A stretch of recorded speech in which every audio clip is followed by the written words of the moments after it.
Icon या उपक्रमामध्ये आज आम्ही आलो चाळीसगावमध्ये आणि माझ्यासोबत आहेत यंग इंजिनियर ज्ञानेश्वर निकमजी. त्यांच्याबद्दल सांगायचं म्हणजे मागच्या 4-5 वर्षांपासून त्यांनी या फील्डमध्ये कामाला सुरुवात केलेली आहे. हो. पण त्याहीपेक्षा महत्त्वाचं म्हणजे ते सरकारी ज्या योजना असतात, ज्या अशा गव्हर्नमेंट कॉन्ट्रॅक्टर म्हणा, इंजिनिअर्सच्या माध्यमातून सर्वसामान्यांपर्यंत पोहोचत असतात, शेतकऱ्यांपर्यंत पोहोचत असतात. हो. त्यातला हा एक दुवा माझ्यासमोर बसलेला आहे आणि अशा ही विकास जळी तिथपर्यंत नेण्याचं महत्त्वाचं काम, पर्यायानं देश उभारणीचं काम ते करतायत. त्यामुळे आपण थेट त्यांच्याशी गप्पा मारूया. गप्पांच्या सुरुवातीला आधी मला हवंय ते म्हणजे तुमच्या थोडं शैक्षणिक पार्श्वभूमीबद्दल. म्हणजे शाळा कुठली होती, कॉलेज कुठलं होतं आणि या क्षेत्रात येण्यामागची प्रेरणा कुणाची होती, इन्स्पिरेशन कुणाचं होतं, ज्यांच्यामुळे तुम्ही सिव्हिल इंजिनिअरिंग या फील्डमध्ये आलात? काय सांगाल? स्वतः मी ग्रामीण भागात शिकलेलो आहे. हं. तर त्यात मलाच आवड. तर मग मी चाळीसगावला 8वी पासून शिकायला आलो. तर मला इंजिनिअरिंग ड्रॉइंगची खूप आवड होती. हं. तर त्यात मला पैकीच्या पैकी मार्क मिळायचे आणि स्वतःचंच माझं डिसिजन होतं सिव्हिल फील्ड चॉईस करणं. मला कोणी सजेस्ट पण नाही केलं. हं. ते माझं मलाच काम पडलं. Very good. पण मग आता स्वतःच्या डिसिजनवर आनंद होतोय का दुःख होतंय की नाही, आपण सिव्हिल इंजिनिअरिंग मध्ये आलो ते? आनंद होतोय. Very good. मग स्वतः सिव्हिल इंजिनियर झाल्यानंतर जो पहिला प्रोजेक्ट केला त्याचा अनुभव कसा होता? कारण बऱ्याचदा तेव्हा दडपण असतं, एक वेगळं भीती असते थोडी मनात की कसा होईल पहिला प्रोजेक्ट. पहिला प्रोजेक्टला अशी होती विषय की अनुभव खूप मिळाला. पहिल्या प्रोजेक्टला अनुभव हं. अनुभव महत्वाचा होता. सेकंड प्रोजेक्टला मी माझ्या कॉन्फिडन्सने सुरुवात केली. बरोबर आहे. दुसरं, या क्षेत्रात आता तुम्ही बघितलं असेल, अकुशल कामगार किंवा प्रशिक्षित कामगारांचं प्रमाण फार मोठं आहे आणि अशा लोकांबरोबर काम करताना काही धोके सुद्धा संभवू शकतात जर त्यांना काही महत्वाची जबाबदारी दिली गेली चुकून तर. बरोबर. तर मग तुम्ही कशी ती परिस्थिती हाताळता साईटवर? साईडवर स्टील बांधणी वगैरे चुकली तर आपण मिस्त्रीला सजेस्ट करून योग्यरित्या स्टील बांधणी करायला लावतो. त्याच्याकडनं सुधारून घेतो कामाची क्वालिटी. Okay okay. दुसरं या गव्हर्नमेंट प्रोजेक्ट्सवर काम करताना कुठल्या कुठल्या प्रोजेक्ट्सवर तुम्ही आतापर्यंत काम केलेलं आहे? म्हणजे काही प्रोजेक्टची नावं सांगू शकाल का?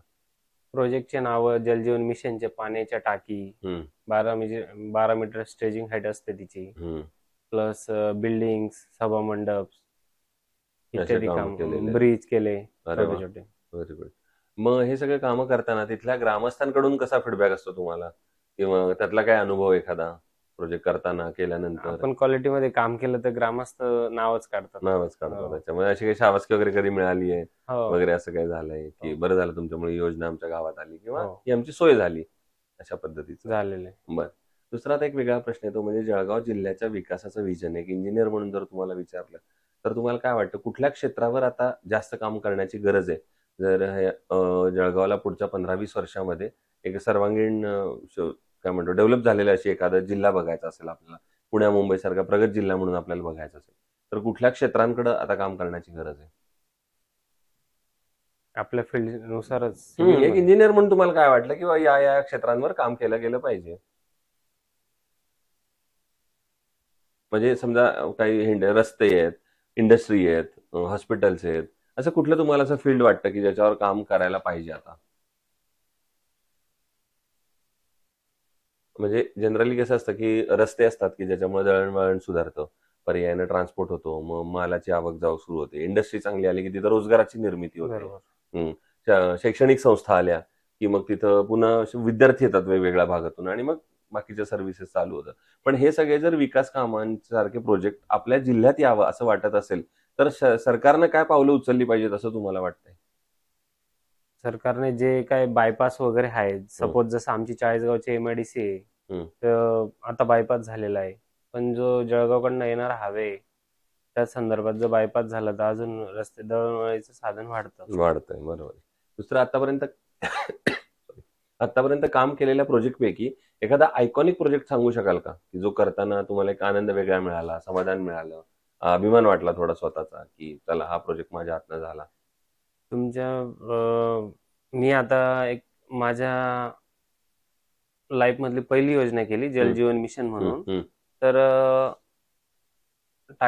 पाण्याची टाकी ती स्वतः मी बांधली. तर पूर्ण आयकॉन स्टील वापरलेलं आहे. Very good. आणि स्टील डिझाईनच्या व्यतिरिक्त जे स्टील वापरलेलं आहे तर ते योग्य पद्धतीने म्हणजे क्वालिटीचं काम आलेलं आहे. काम केलेलं आहे. हो. बरोबर आहे. स्टील निवडताना तुम्ही काय पॅरामीटर्स बघता? म्हणजे साधारणपणे स्टीलमध्ये टेन्साईल स्ट्रेंथ पाहिजे, डक्टिलिटी पाहिजे, हम्म. स्ट्रेंथ पाहिजे, असं काय पॅरामीटर्स बघता आणि मग ठरवता की हे स्टील चांगलं आहे. किंवा गंजरोधक पाहिजे, जनरली आपण असं म्हणतो की जास्त बरोबर. स्टील गंजरोधक पाहिजे, किंवा ते बेंड करताना त्याचा तुकडा नाही पडला पाहिजे, असे जनरली स्टीलचे आपण पॅरामीटर्स बघतो. ते लवकर बेंड केलं की गरम नको व्हायला हा, असे लवकर. असे असे एक्झॅक्टली पॅरामीटर. हम्म. आणि आता अगदी शेवटचा प्रश्न आहे, म्हणजे या फील्डमध्ये जे आता तुमच्यासारखे तरुण इंजिनियर्स येत आहेत, त्यांचा आता करिअरची सुरुवात आहे, त्यांना तुम्ही काय सल्ला द्याल या क्षेत्रात येण्यापूर्वी? या क्षेत्रात येण्यापूर्वी त्यांनी चांगल्या क्वालिटीचे काम करायचे, तर बरोबर. ही सिव्हिल फील्ड चांगली चांगल्या आहे. क्वालिटीची. क्या बात. तर ते इंजिनियर ज्ञानेश्वर निकमजी, आणि त्यांनी सांगितलं त्याप्रमाणे उत्तम प्रतीचं तुम्ही काम करा, दर्जेदार काम करा, या क्षेत्रामध्ये तुम्हाला यश नक्की मिळेल.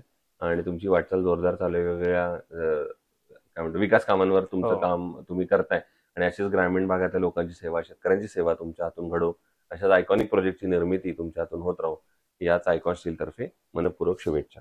धन्यवाद. थँक्यू.